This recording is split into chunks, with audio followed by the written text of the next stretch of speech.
You are listening to TMBDOS. They must be destroyed on sight. The following podcast may contain language and discussions of a frank and adult nature, and spoilers regarding the films discussed are always to be expected.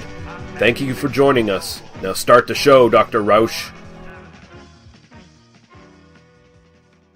They must be destroyed on sight.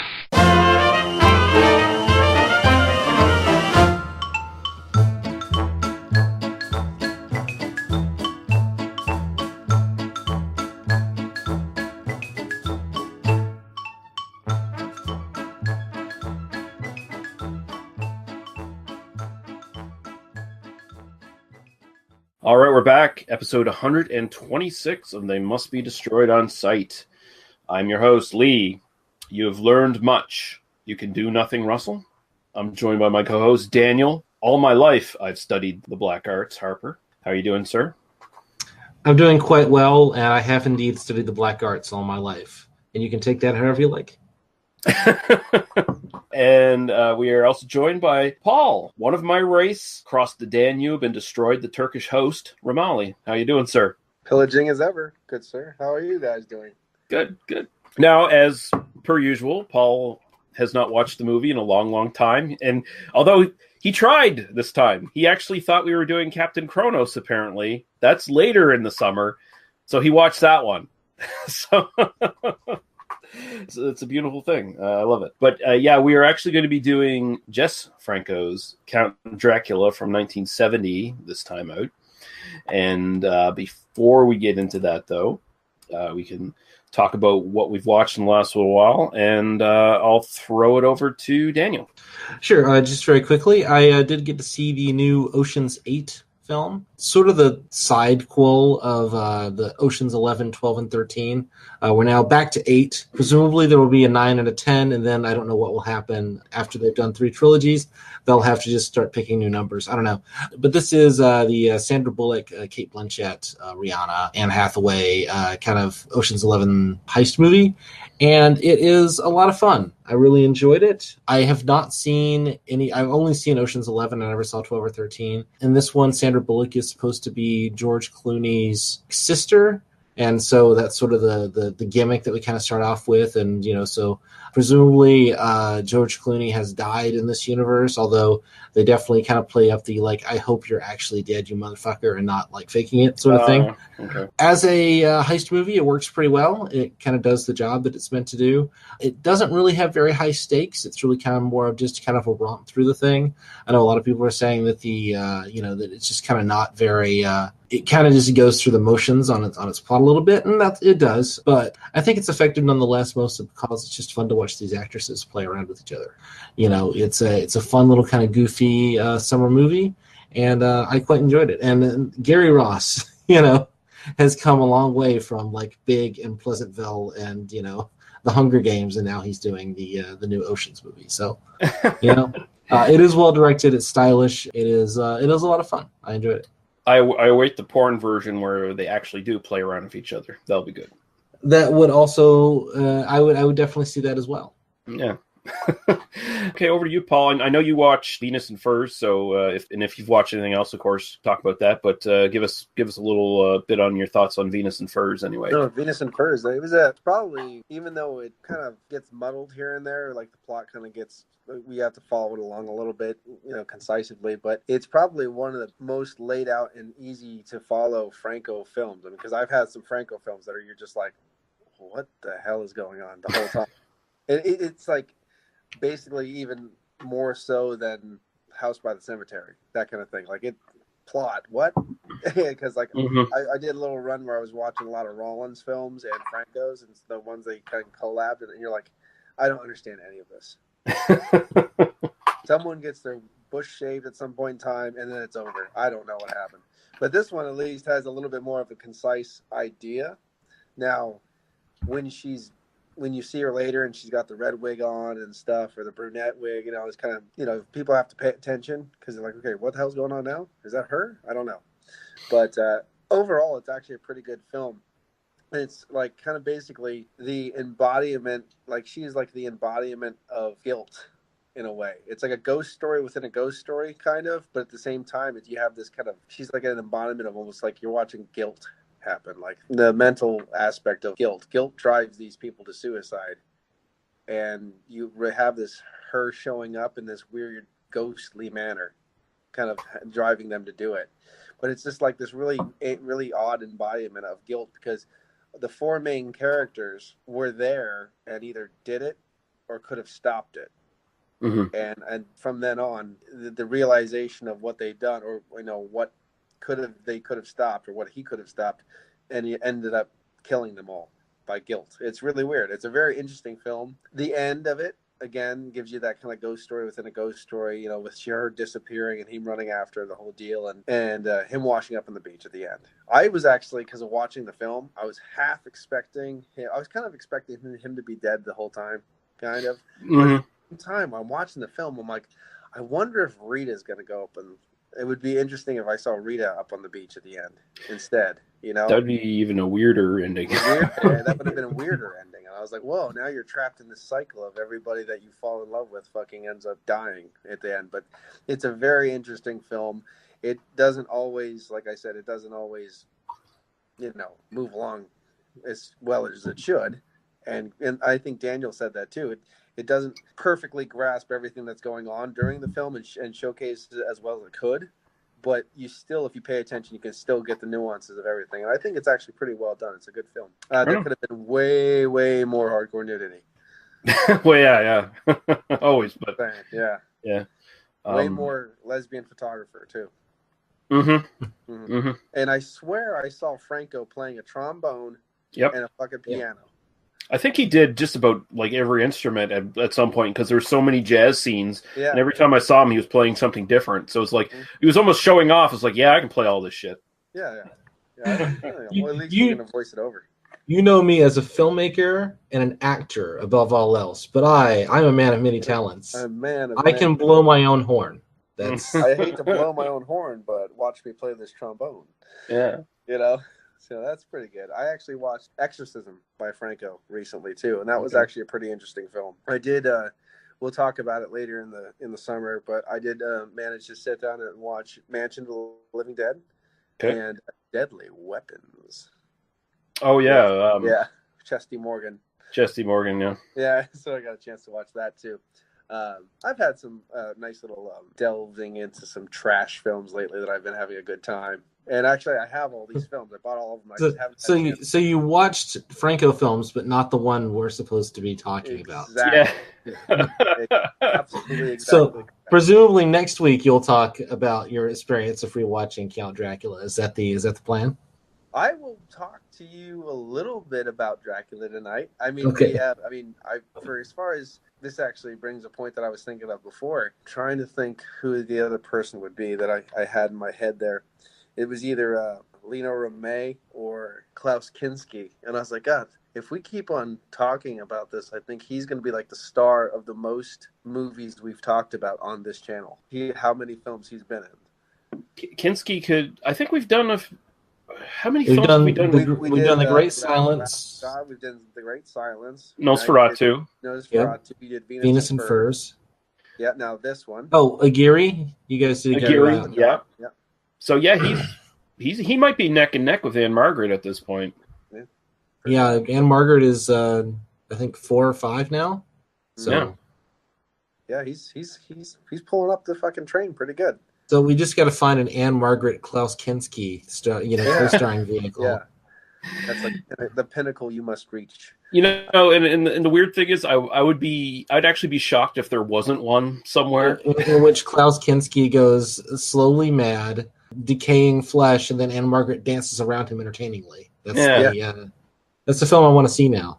Because Kinski just made so many fucking films that he basically was in a film with just about every fucking actor in the 20th century at some point. Right. He did so much shit. But I was going to mention, Mansion of the Living Dead, which is something we're going to be doing later. After we do the Blind Dead series, is sort of like Franco's Blind Dead ripoff kind of thing. Potentially on that, we're going to have Court Psyops from Cinema Psyops as a special guest. And he's as big of a pervert as you and Daniel are. So Nice. I'm really interested in what the conversation is going to be like. All three of you are fucking kinksters, so Yeah. it'll be interesting. It was good. I don't know what you're talking about, Lee. I am a perfectly vanilla individual with no interests at all in such tawdry concepts. There was one line in that particular film where I was like, all right, okay, time for one-handed pull-ups. There's definitely like that's pretty hot. That's hot as shit. But that film is actually, I mean, some people might disagree, but it's actually pretty good. Even though it's a really bad remake, like kind of takeoff of The Blind Dead, it's actually not a bad film. It's probably better than Porno Holocaust at the very yeah. And actually, Lena Romay is actually pretty good in that film. She has her moments once in a while. Yeah, once in a while. She's very she's a three-face. Yeah, not just a two-face. She's like a three or four-face. She's no Soledad Miranda, but but in the episode tonight, there is. Mm-hmm. Yeah, and although I strategically edited out, we were under the assumption that she was already dead at this point when we were talking about her in the last episode. Yeah, Dracula without Soledad Miranda. No, she's totally in that, by the way. Yeah. You thought she wasn't in that? I forgot that she made like 18 films of Franco in like 1 year, and then they also I re-looked at her Wikipedia page after watching this film this afternoon, and Soledad Miranda did 6 films with Franco just in the year 1970. Yeah, and they sort of filtered out. This wasn't even the last one. Mm-hmm. Yeah, she died in like August of 1970. So you got to think in 8 months of 1970, she made 6 films with the man, and that tells you. It actually makes me admire the film more when you think about the level of. This one was released in 74, right? Which Dracula? Dracula? No, that was 70. It was released in the year it was made. Vampiros Lesbos and She Killed in Ecstasy, they were all released in years later, within like 2 or 3 years later. He sort of like wrapped the films up and finished them over the next couple of years. So, but this one was a 1970 release. Mm-hmm. Yeah, per Wikipedia, released in Germany on April 3rd, 1970. Yeah, I'm thinking Captain Cronus is probably 74. Yeah, it's a later Hammer film. That one is. Mm-hmm. Yeah. I'll talk about Captain Cronus through the whole film. All right. Yeah. Remember the epic sword fight scene? Wrong film, asshole. Oh, okay. Yeah. I will talk about one thing that you guys mentioned that I thought was fun. After Daniel was talking about his Incredibles 2 moment, I watched the trailer for Incredibles 2, and Mr. Incredibles was found out that the baby had superpowers. I'm like, you found that out in the first one. So apparently, literally, everything gets redone in this film. No, it does. It's completely. Technically, like, they don't learn, I guess, that the baby has powers at the end of, because the baby just like transforms, and the only one that sees is Syndrome, and he gets like sucked into the sky. Yeah. So hypothetically, I guess they're just trying to defend it by like, oh yeah, like nobody actually saw what happened there. It's just but giant red like demon thing strangling a guy, like apparently not. Nobody has supervision in these films, no. So hindsight was not what they had. No one wants to believe that their child is a monster. That's what it boils down to. But you're right. There is quite a movement for that nice pog of Mrs. Incredible. Mm-hmm. Yeah, that's what solidified me as a fan of that film, was her nice posterior. And that's enough, really. I have retweeted that on. You will get to see a bit of that in the second film if you see it. I know. I'm very happy about that. And there's a bit of a lesbian subtext, a bit of a bisexual subtext, Yeah, and I definitely one day I just was on the internet and I'm like, well, let me type in Mrs. Incredible's booty, and then all this amazing fan art came up, and I'm like, I'm in heaven. Did you actually write Mrs. Incredible's booty in Google search? Is that I did? Yeah, it was Mrs. Incredible. Did you type it with MRS period Incredible booty? Like, I want to know exactly what you typed in. Incredible booty porn, or like, fan clip or something like that, and it came up, and then I was like, oh, there you go. And then it turned into like Helen Parr twerking, like all this kind of crap. It was just random different amazing things happening. Well, thank you, Tumblr. Vi is a big fan of the booty in herself. I think that feels a little bit more deviant art than Tumblr. I was about to there's a lot of say deviant art. I was going to finish my thought here. Is like, I don't believe I'm saying this. Thank you, Tumblr, and probably more so, thank you, DeviantArt, because that's exactly where that shit would come from. But yeah, Twitter's full of this stuff. Twitter's just full of smut. It's so dirty. Yeah. If it wasn't for Incredibles and MLP clopping and stuff, I would have no use for Twitter. Anything else you watched? There was a couple other things, but I can't really get them around my head right now. I know Jess Franco's Dracula wasn't one of them, though. Yeah, we've established that firmly at this point. For me, I'll just mention one thing I watched, just popped on Netflix, at least Canadian Netflix anyway. Desolation just came out in the last 2 years. I think it was 2017 or 2018. It's sort of like a really boiled down slasher in the woods film. It's more on the side of like Deliverance or something along those lines, although not quite. It's more of it just involves like a very small group of people, and it's just one killer stalking these small group of people. It's not like a full blown slasher film or anything like that with multiple victims. It's just about this young mother who recently just lost her husband, so she takes her kid and her best friend into the woods to scatter his ashes in one of their favorite places.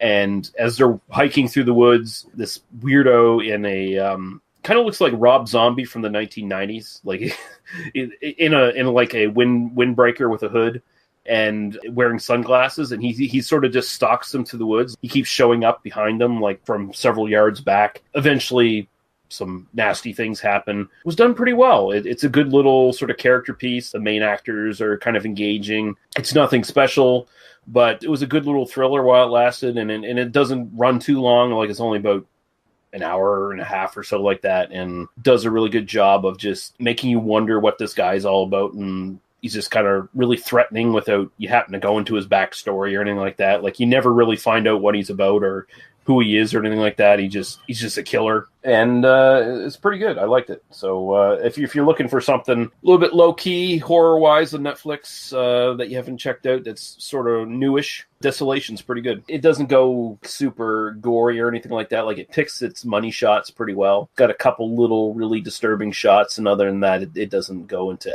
excess or anything like that. So I quite liked it. We will take a quick break. We'll play a promo for a podcast that I love, and we'll play a little bit of music, and we'll come back for Count Dracula from 1970. You go through your week with the same old routine. What you really want is some blood and thunder in your life. Well, friend, you found it. The Cromcast is an adventurous journey through the history of two-fisted pulp stories. With your hosts, John, Josh, and Luke. We have action, horror, and adventure, all through the lens of pulp luminary Robert E. Howard. Don't just stay in your ordinary life. Find your pulp life at thecromcast.blogspot.com. The Cromcast. The Cromcast. The Cromcast. A podcast for the barbarian at heart.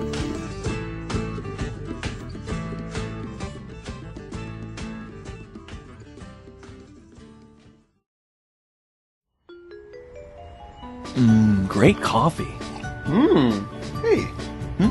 Chad, who's that strange, somber man on the cover of that book you're reading? Oh, that's H.P. Lovecraft. Oh, I've heard of him, but I never really got into his stuff. It's kind of strange and hard to read. No, I used to think that too. But that all changed when I started listening to the H.P. Lovecraft Literary Podcast. What's that? The H.P. Lovecraft Literary Podcast is a weekly podcast. Tell me more. Well, these two really smart and hilarious guys give a synopsis of the story, then they talk about its background, the critical views, and what it says about the author. Well, where can I listen? Let me tell you, Chris, you can go to hppodcraft.com or, heck, just subscribe through iTunes. It's that easy. Oh, Chad, I'm so excited. Now I can listen to this podcast and pretend to all my snooty friends that I actually read and understand H.P. Lovecraft. Hey, that's what I do. Oh, dear.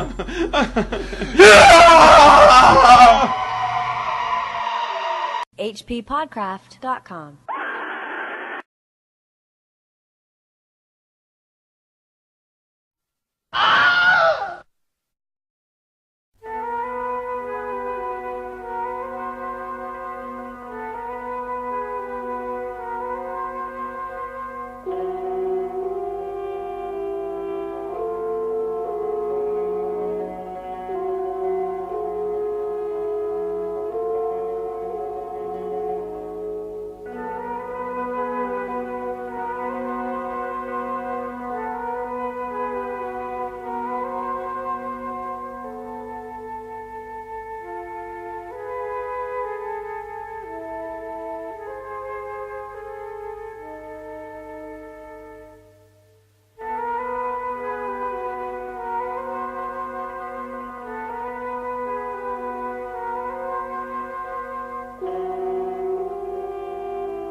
All right.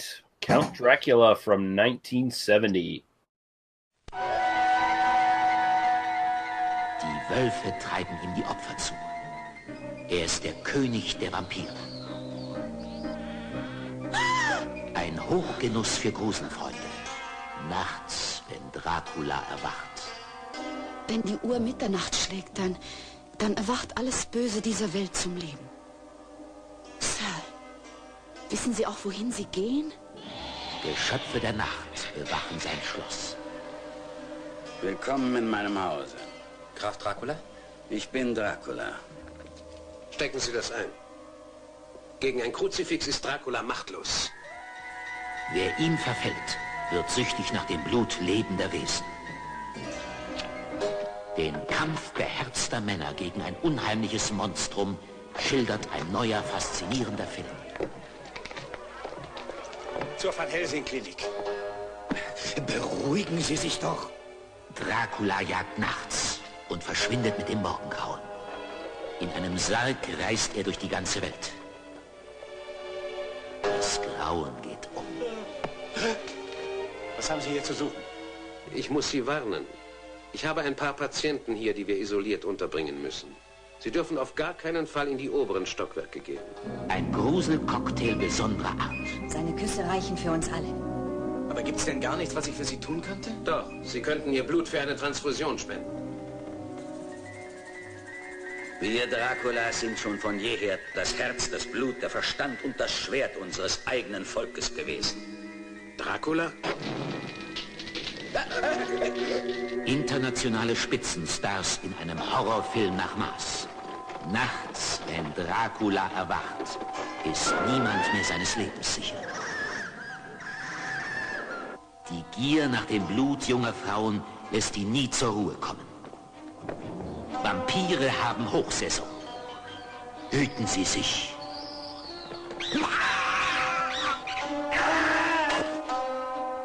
Seine Küsse sind heiß und verzehren das Blut. Die Menschen aber, von denen er lebt, siechen dahin und sterben. Und dann werden sie selbst zu Vampiren. Zurück! Zurück! Dieser Mann gehört mir. Aber es ist noch immer keine Erklärung. Wer dem Geheimnis zu nahe kommt, setzt sein Leben aufs Spiel. Töte! Das ist die Nacht der Entscheidung. Eine Nacht des Grauens auf dem Schloss des Grafen Dracula. Wer ist stärker? Ein herrlicher Gruselschocker erwartet Sie. Nachts, wenn Dracula erwacht. Wir wünschen Ihnen eine angenehme Gänsehaut.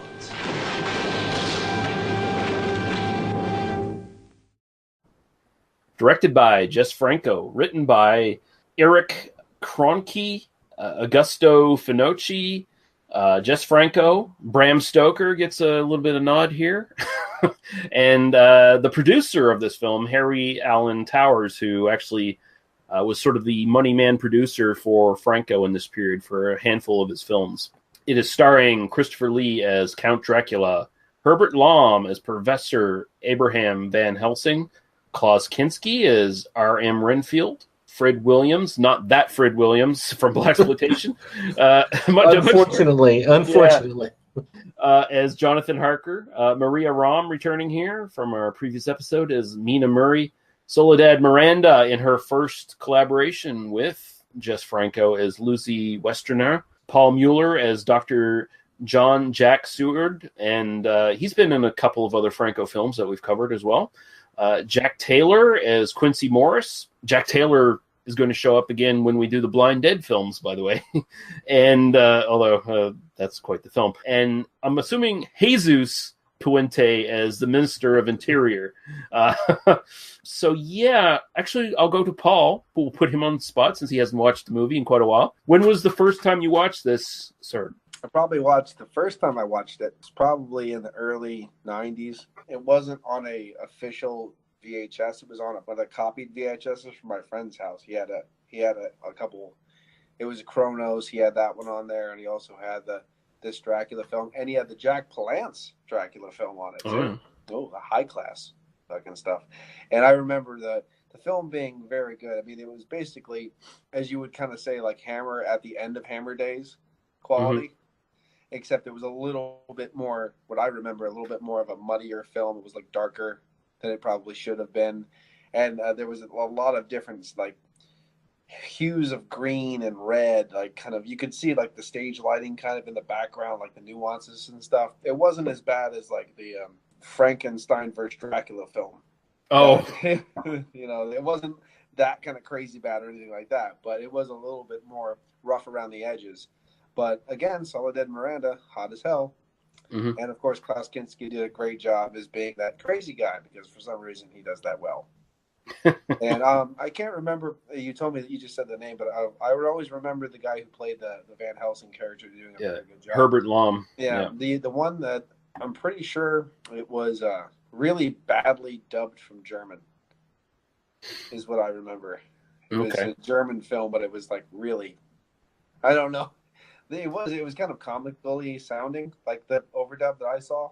I don't know what about the new one, because you just told me there was a Blu-ray release. But it was dubbed from German, the one I saw. Pretty sure the original print is in German.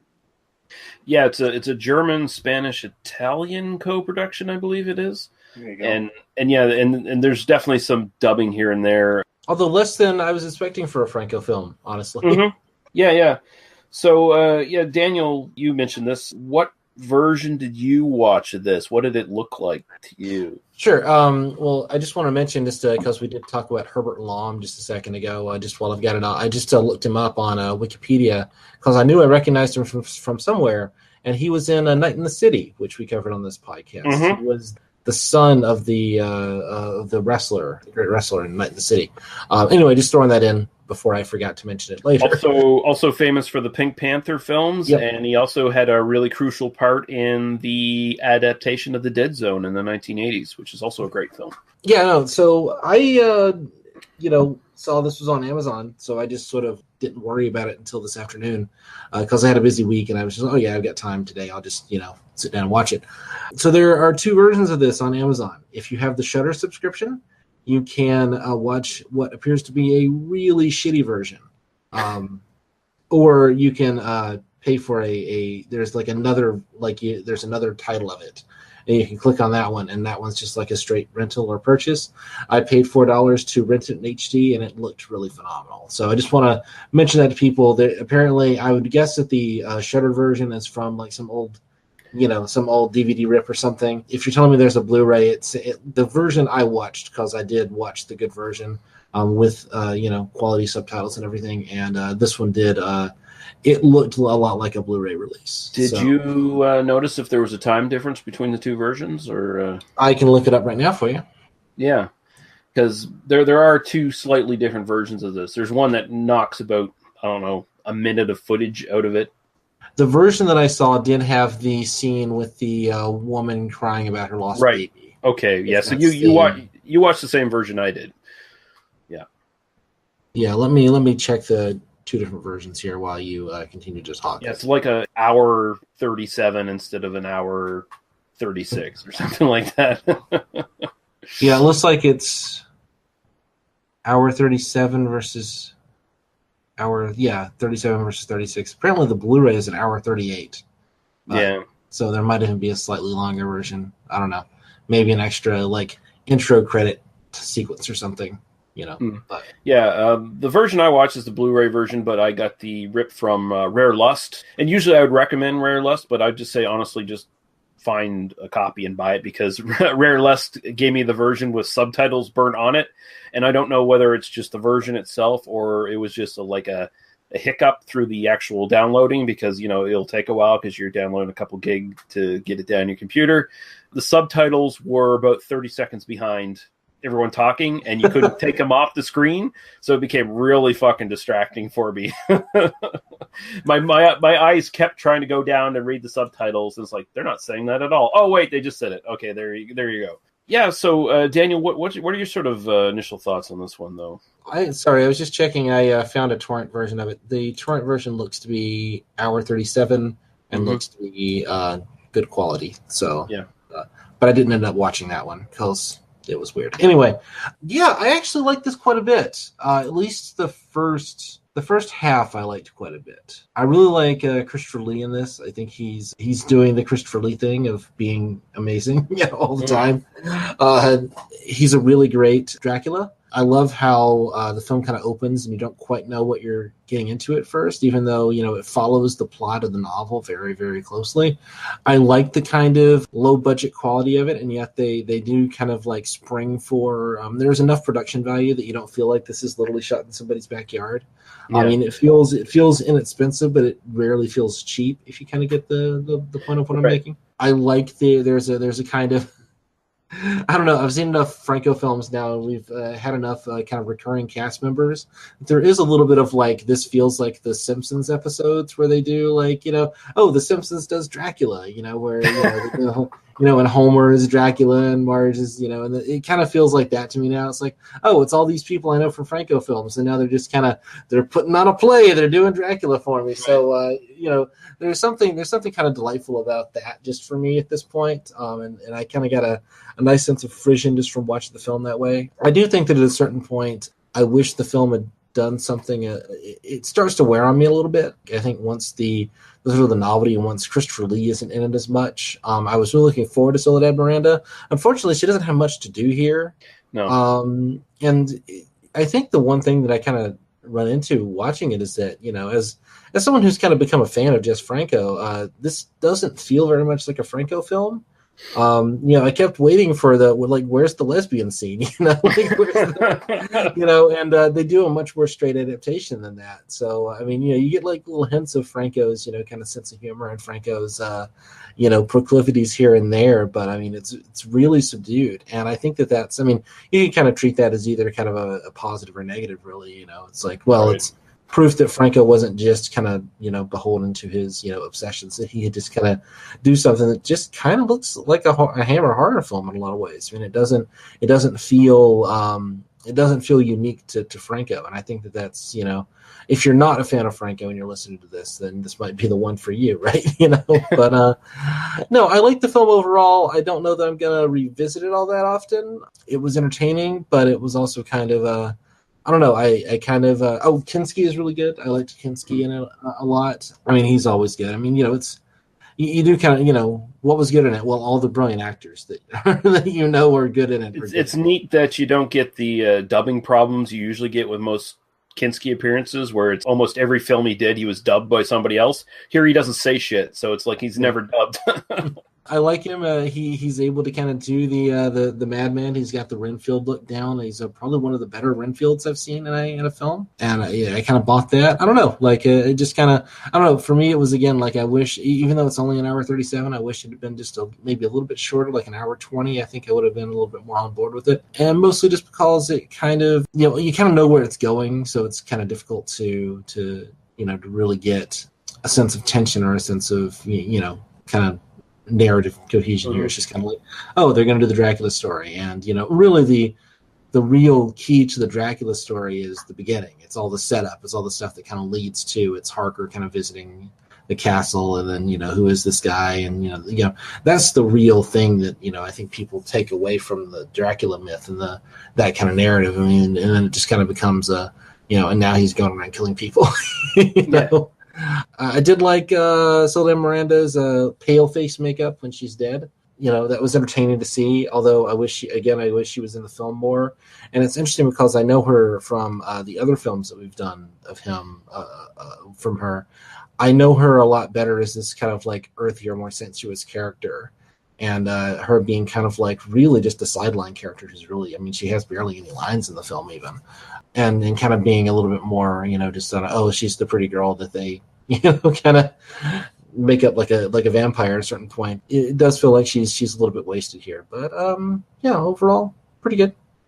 Yeah, first time I watched this, much like Paul, it was a VHS copy. I rented this back in the day, and I was under the impression, like when I first rented it, and a few years later when I became a bit more savvy about what sort of versions of stuff you'd get in rental copies and stuff, I assumed there must be like 140 minutes of this somewhere, or there's just an alternate version, and this is almost like the TV edit where all the nudity and stuff is taken out, because I was like, there must be more blood and nudity in this film, right? Like there must be. And after watching the Blu-ray one, wow, this is probably one of Franco's most sort of accessible films. Just like Venus and Furs, you could follow this really well and get into it.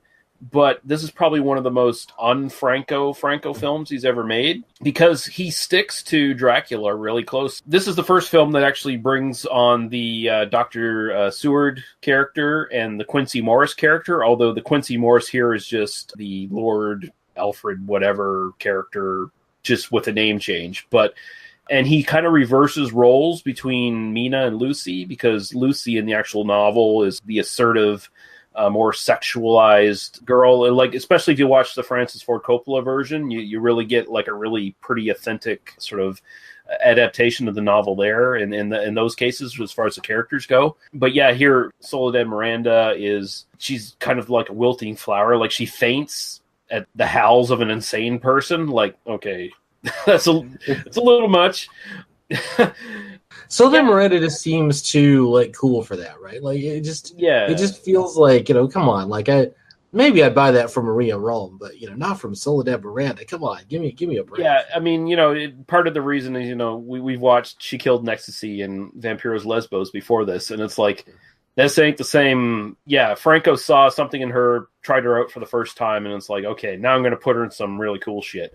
But here it's just like, yeah, this does stick to the novel very well. Like, up to this point, this is probably the closest adaptation. And as weird as it is to say that it probably is, like, just this really kind of low budget European version of it. But I mean, this just came out right at the tip of shit ton of Dracula adaptations. Like, he also had the Hammer series that was ongoing at this point, which Lee would actually go back to. He was just like in the middle of it at this point. But there was I like to think they like sent him the script and it's like, hey, Christoper Lee, we know you've been playing Dracula. We have a new part for you. We'd like you to play Dracula. Well, and that's the interesting thing. He agreed to this because Franco promised him this would be closer to the actual text. Yeah. And the idea, and this is kind of like the first version of Dracula, where Dracula appears as an old man and gets younger progressively through the film, which he does in the story because he's feeding and he's becoming younger. So, and also, I'm just trying to imagine, like, in the middle of the Marvel movies, like somebody handing Chris Evans a script and going like, "We want you to play Schmapton Shamerica," like, no, like you'd never see. I wonder what percentage of the people who saw this theatrically thought it was another Hammer movie. You know what? You say it's very Hammer-like. I would probably disagree to a certain extent there. I think just the locations that you see in this, for the most part, they strike me much more as very Spanish. Okay. And a lot of this was shot in Spain. Like, it was shot in, I think, Italy and Germany. Like, I think it had all three locations that all three producers came from. I guess the question is, to what degree is a casual viewer just seeing this in a drive-in, right? Pay attention to that, level right. of. Yeah, they're not fucking lame-ass obsessive film nerds. I thought it was a Hammer production at first when I first saw it. Yeah, I think what takes me away from thinking it's a Hammer production is that really dragging middle part where they're in the mental asylum, where just Herbert Lom takes way too long as Van Helsing to accept that, yes, there's some vampires running around, That's probably one of the crucial flaws of this, is that it's a little bit of padding time, whereas Van Helsing, for the most part, he's really on board. Like, I need to find myself a vampire, and there's a hint of vampirism here? I'm going to jump on that shit. He's actually too skeptical in this film, I think. But I think also is like the music isn't as good as a good Hammer horror either, to a certain extent. I would sort of agree with that. Like, this is a Bruno Nicolai soundtrack. It's really good. I've had it in my fucking head for a week now. That just that little sort of stinger, like that little riff or whatever that starts out with what's it called, a zephyr or whatever the fuck that instrument is. Zither, yeah.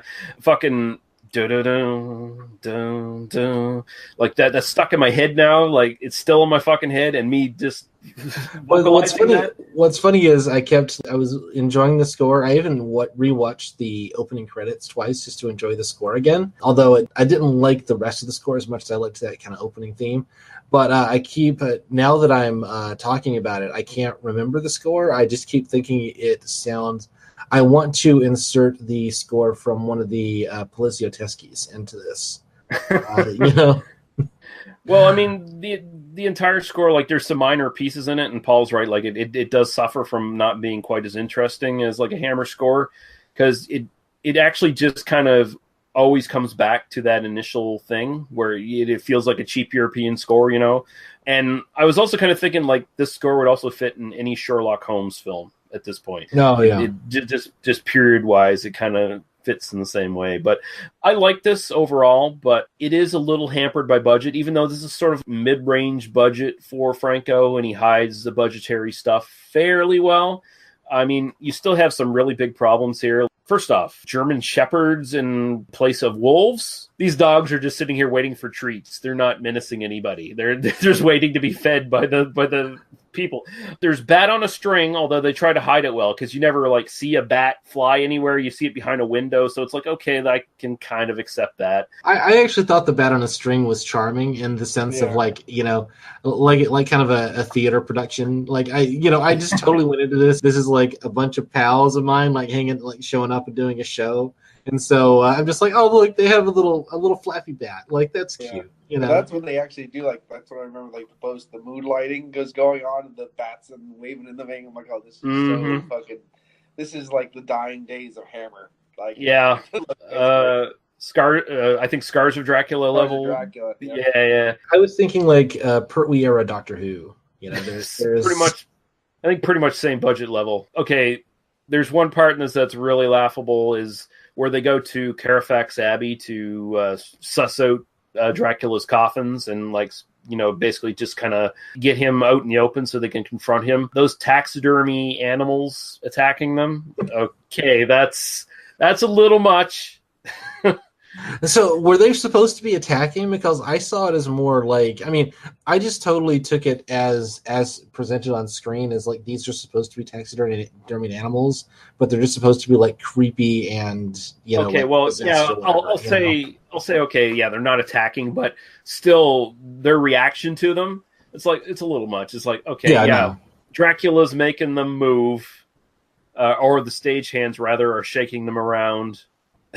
Or pulling strings or something. You know, I got the idea they're supposed to be possessed by evil forces because right. The whole castle is evil forces, but it's like it's still silly. Yeah, and also one big glaring thing here, and this is the last shit I'll talk about the film, is at near the end where they take out Dracula, and by the way, it's a little anticlimactic. Although, to be quite honest, the majority of Dracula adaptations, if you're going really strictly to the text, the actual book Dracula is pretty anticlimactic. Like it just kind of ends.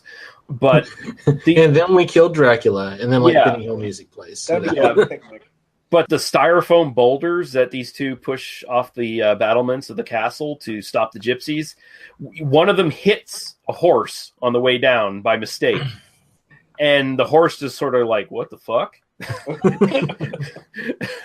And it's like, okay, that there's no way in reality these two guys could lift and push a boulder this size over unless it was made out of paper mache, which it probably was. Oh, yeah. I think my favorite of the low budget.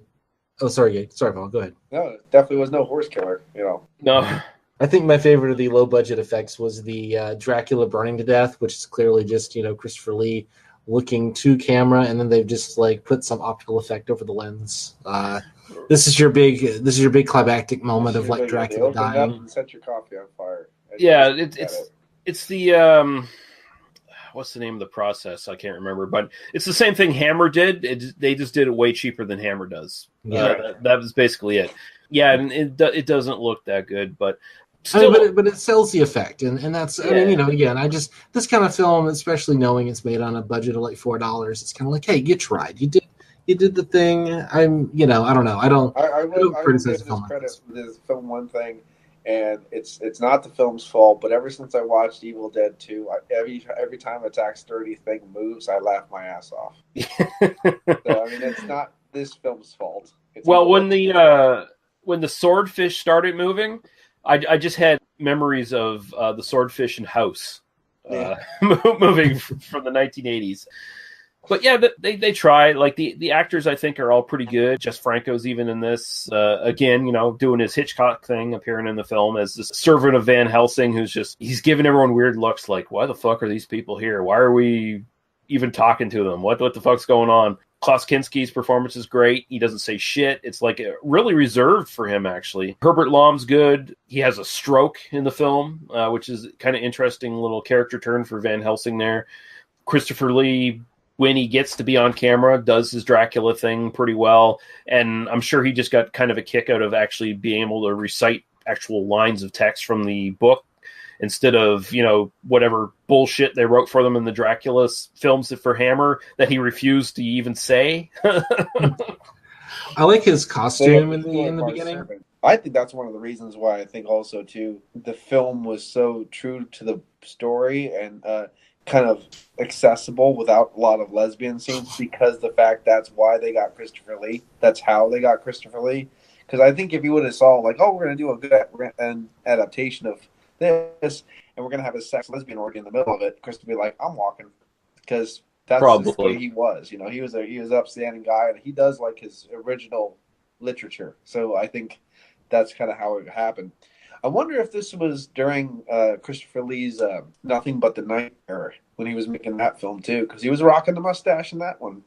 Wasn't that later in the 70s, like 74-ish or something, I think? I think you're probably right. It does. Now that I think about it, it does look a little bit dated onto the later side of the 70s in England.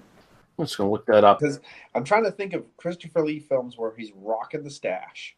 Yeah, Nothing But the Night was 73. Dan, you were saying something about his costume? Yeah, I was just saying I liked his costume at the beginning with the the kind of the wide brimmed hat and the scarf over his face. Like I kind of felt like he looked a little bit like a 20s like kind of Zorro like character, and it made me want to see Christoper Lee play that guy. I could see him as like a swashbuckler, I guess. It's kind of the like a sort of like a sort of somewhere between like steampunk and noir.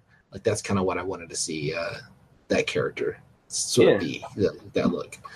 It was just a cool look. That's kind of all I had to say about that. Yeah.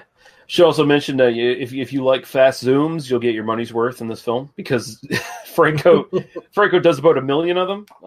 Every time someone says a line of dialogue and they want to switch to someone else, fast zoom right onto that person. Like you can get a couple of characters looking straight to camera, which is always an interesting effect in film. You almost never see that, even when you think someone is looking right to camera, they're usually kind of off to the side slightly. But like I think Van Helsing looks like directly to camera. I know Christoper Lee does at least once, although he's Dracula, and that's it's kind of the thing that Dracula does. But yeah, you get a little bit of that. Maria Rome is pretty good in this. I thought. I mean, she again doesn't have a whole lot to do. I mean, it's funny. Like Jess Franco just seems to not really know how to use women unless it's like, well, get naked and be covered in blood and play with some boobs. That's because they're supposed to use the damn things. I don't know. They don't come with books.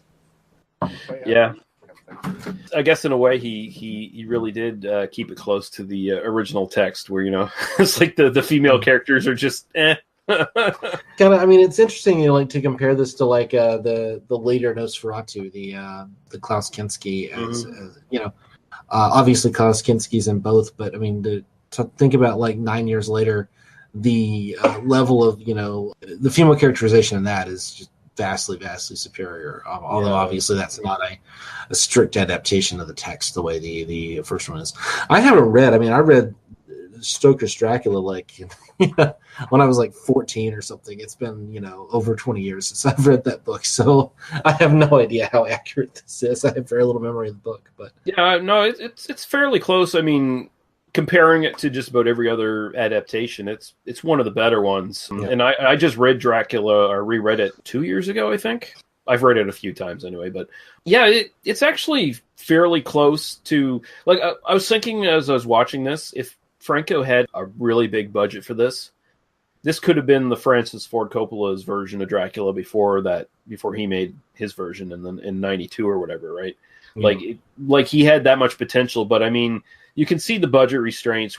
We have to keep to this 2 or 3 sets in the mental asylum for like half the film because we don't have the budget to shoot anywhere. They didn't have the budget for the sequence from the novel of Dracula being on the ship. They just had to mention it in passing. Oh, Dracula's taking a ship or whatever. Back to Transylvania. I think they should have just cut to footage from the original Nosferatu there and just just not mention it. Maybe just put like a blue filter over it or something. Just to But yeah, my final thoughts on this. I like it. I think it's kind of flawed in just the fact that it didn't have the budget to do everything it should have done. And it's also just kind of weird for a Franco film because, again, no nudity and no real blood or anything like that, except for a couple moments. There's a couple effective scenes here where they're staking the vampire brides at the end is pretty good. You get that one splurt sequence right there at the very end, the very last vampiresses that they stake. You get and then also when Harker's in the castle and he's first like seduced by the weird sisters or whatever they're called in the original book, brides of Dracula's are basically known now. There's that sequence where Dracula interrupts them from basically draining them dry. And he basically is like, I brought a baby for you to eat. And they immediately rush over and immediately swarm the baby to drink from the baby, which is pretty good for this film. Like, it's kind of a standout moment for this. So kudos to Franco for that. Again, Franco's talents do shine through here, even though, he's not doing his typical Franco stuff. Like he can do a straight-laced adaptation of something, so good for him. What else need to be said, really? Anyone else have any final thoughts? Or when I first started watching this film, I actually was wondering because I started watching it and I was like, for a second there, I thought Klaus Kinski would have played the role of Helsing because I would have really been interesting to see how he would have played that instead of playing Renfield when I first saw the film. But then I was like, oh no, he's Renfield in this one. Okay, that's cool because I just first learned about Kinski then, about what of a fuckwad he was and weirdo.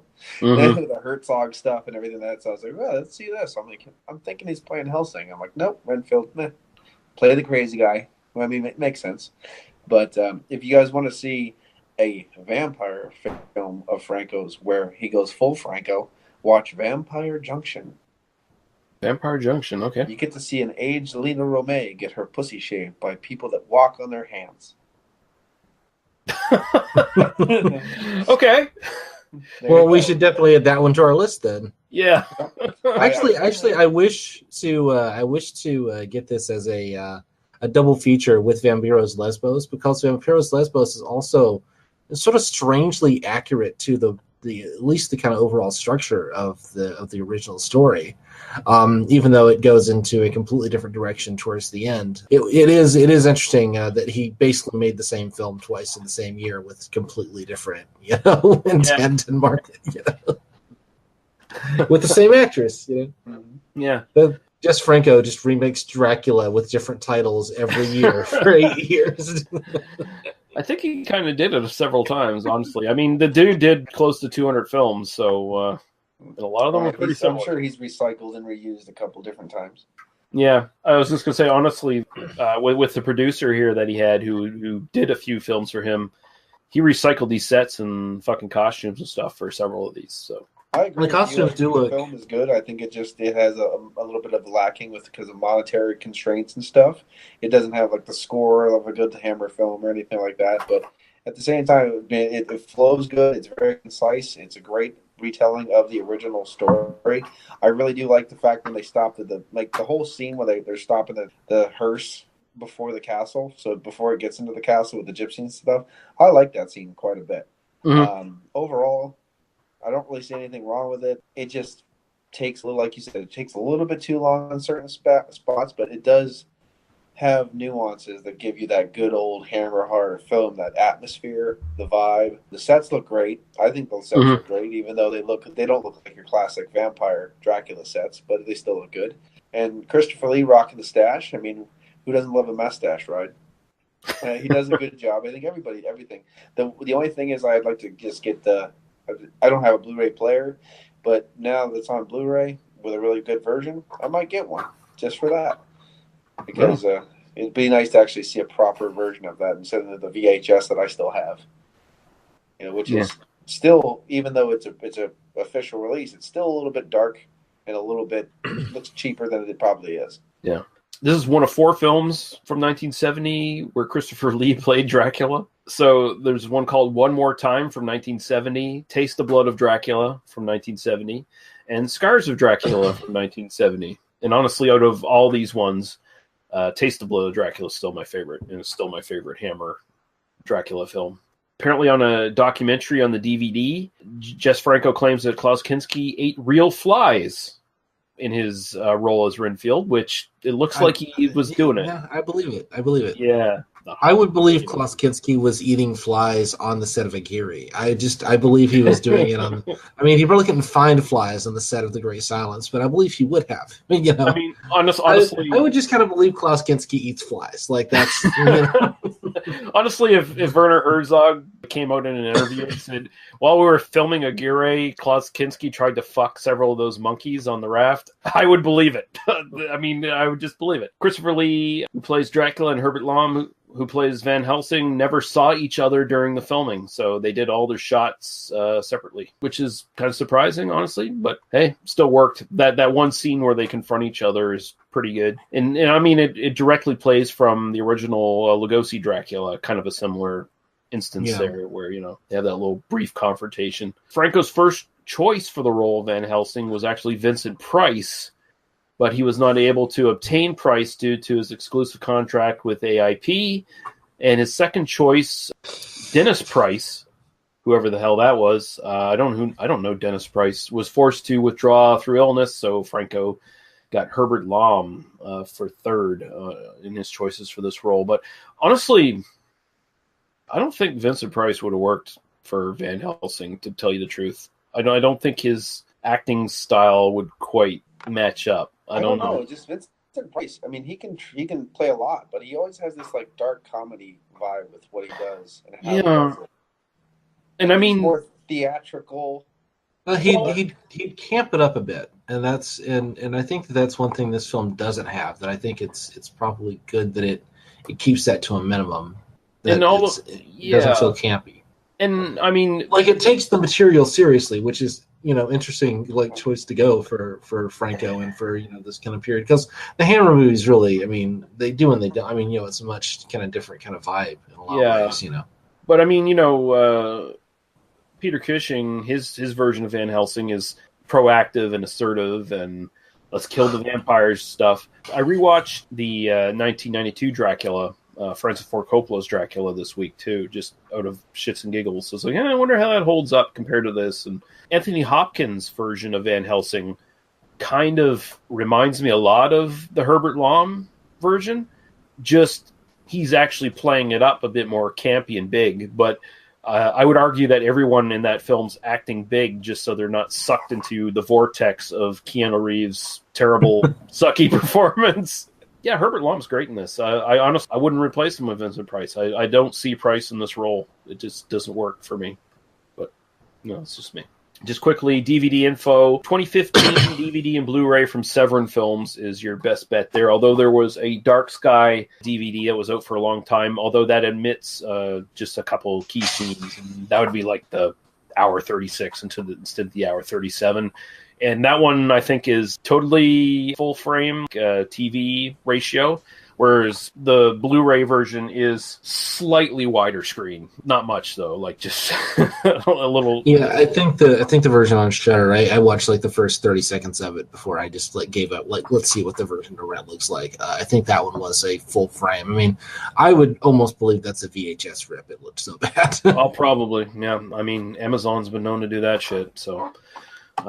Yeah, there you go. Okay, I'm not sure what we're going to do next week. I was talking with Paul, thinking Laura Lee's Grasp might be a good one to jump on. So that might be it.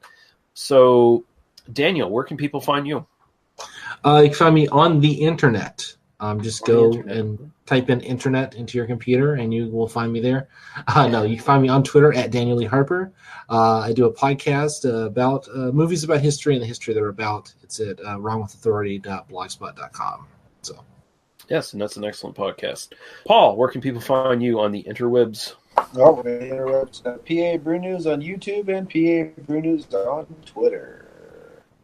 Awesome. Podcasting from beautiful Gettysburg, Pennsylvania right now. There you go. Yeah. And, of course, you can find us at tmbdos.podbean.com, where you can find our Apple Podcasts, YouTube, and Facebook links. Join our Facebook group. They Must Be Destroyed on Sight on Facebook. Not a lot goes on there, but you can definitely find out what's coming up on the podcast if you want to keep up to date with what we're doing.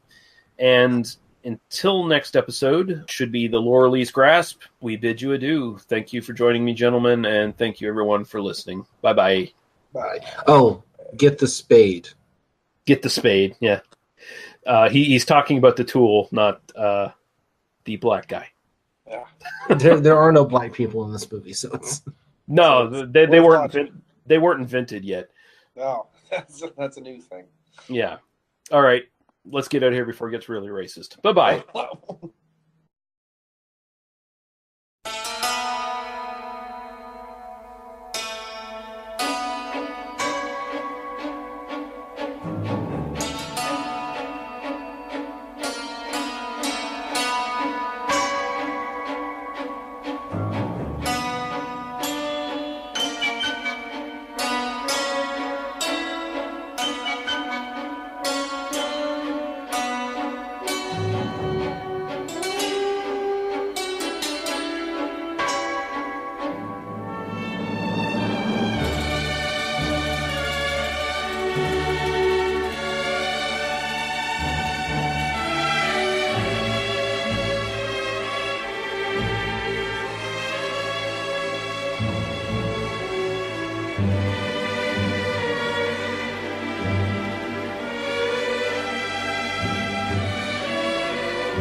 You've been listening to They Must Be Destroyed on Sight. For other episodes, our Apple Podcast, YouTube, and Facebook group links, as well as podcasts and websites of similar interest, please visit us at tmbdos.podbean.com. Thank you. Drive through.